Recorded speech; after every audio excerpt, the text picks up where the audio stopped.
You're listening to the Wodka Sports Factory. I'm your host, William Wodka. We had some big news last night as the World Series got underway in San Francisco. San Francisco Giants took game one against the Detroit Tigers. The big panda, Pablo Sandoval, had an amazing game going 4 for 4 with 3 home runs to start the game. He looked great out there, and he ended up tying a World Series record with 3 home runs in one World Series game. That guy is just unstoppable. I've never seen anything like that. In essence, the Giants lineup is just amazing. Their 4 big hitters in the lineup ended up going 10 for 16 on the night against a guy that many were thinking that we're going to get the complete game 2 hitter. Justin Verlander was off of his game last night. He ended up lasting only 4 innings and gave up 5 earned on 6 hits. He only gave up 2 hits in the last postseason starts that he had this season. Now, this is a guy that many were expecting to come out and take over the game. The Giants just looked unstoppable at this point, which leads me to believe that if they did have Melky Cabrera in the lineup, would they have had to go 7 games against the St. Louis Cardinals last series? This is a team that is just unstoppable with the big panda who looked unlike himself, where he only during the regular season he had only 12 home runs, and yet he got a fourth of those home runs last night's game. They also have great players in the lineup such as Marco Scudero, who ended up getting the MVP in the last series against St. Louis, had 2 more hits to go to his postseason hit total. Barry Zito, who started his first World Series game, who many had believed was at the end of his career a year ago, ended up going 5 2/3 innings and only giving up 1 earned run on 6 hits.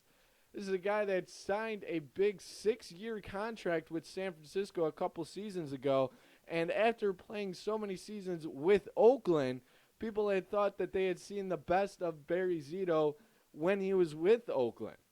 But he looks to be coming back strong and looks poised for another start. Justin Verlander, again, he only had 2 hits in 24 1/3 innings during the postseason. He was averaging a total of 7.2 strikeouts per game during the regular season, and last night he only got 4. Now, the World Series starts back up tonight, 8:07 start.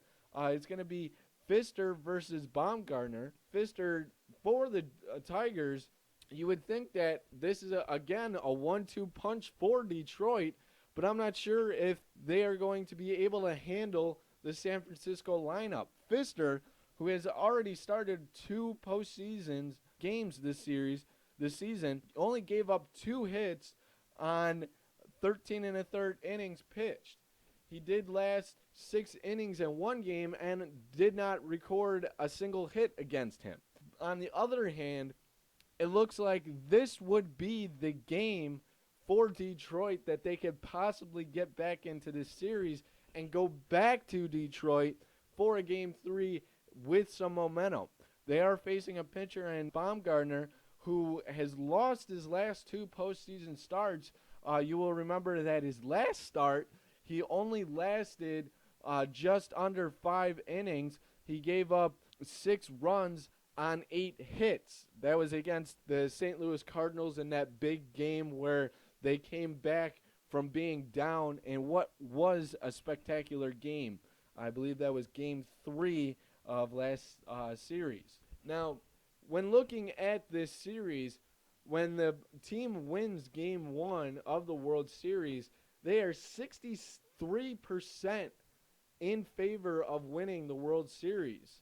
That is just over half, and I know that it hasn't been great for the NL teams in Game 1. If you remember back to last season, the Cardinals had to come back from a 2-game deficit against the Texas Rangers to win the World Series. In other news, we'll get back to the MLB World Series in a second, but in other news, we're going to take a look at the NHL lockout. Gary Bettman had said that if they wanted to get a 82 game season underway, they would have to get an agreement settled no later than today.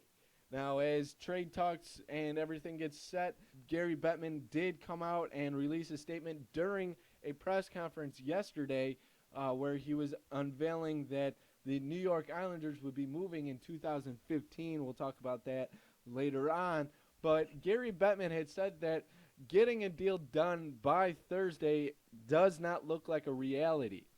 Now, this is, of course, very detrimental to the league because not only do you once again falter in coming up with any deal at all, they will have to forfeit some games, and they were looking to try to get the season started November 2nd and hopefully get an 82-game season underway, but it doesn't look like anything's going to amount to that, so it leads me to believe that they might go into something or try to formulate a schedule that would come about a 66-game season just like the NBA had done a season ago.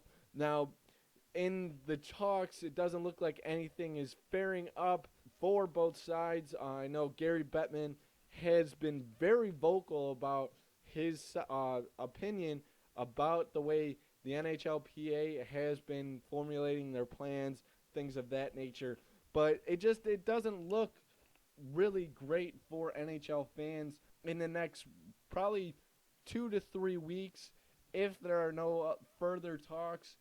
Looks like they are going to have to reevaluate the Winter Classic at least and maybe think about canceling it. I know they don't want to do it, but it looks very difficult for them to get that underway, especially if they can't even get the first week of the season started. I did go to an AHL game during the week. I went to one on Tuesday. It was at First Niagara Center where the Buffalo Sabres had played. The Buffalo Sabres affiliate, the Rochester Americans, were in town.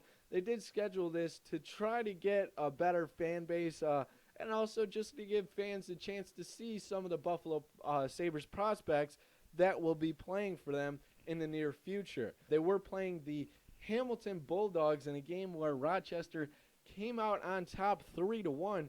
It was a very, very exciting game. I saw a lot of hitting, and I've seen AHL games before. I did work with an AHL team last season, but just with the caliber of players that you have in the lineups now, it's to the point where you can't even get all the guys into the lineup. I know Hamilton Bulldogs, they have 3 great goalies, Delmas, Robert Meyer, and they also have Cedric Desjardins, who has played in the NHL before. He has played for the Tampa Bay Lightning as well as the Colorado Avalanche, and all 3 of them are great, but ultimately you can only dress 2 goalies, so for them they had to let Cedric Desjardins sit this one out.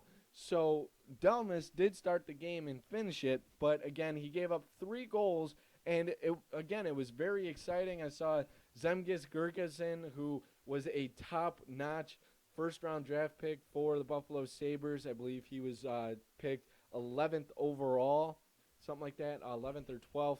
So I know he is one of those guys that you're looking at directly, looking to get something going there. Another key player for the Buffalo Sabres and the Rochester Americans, Cody Hodgson. He was able to get another assist and keep his streak going. He's up to a point streak of 3 games. They are looking great, and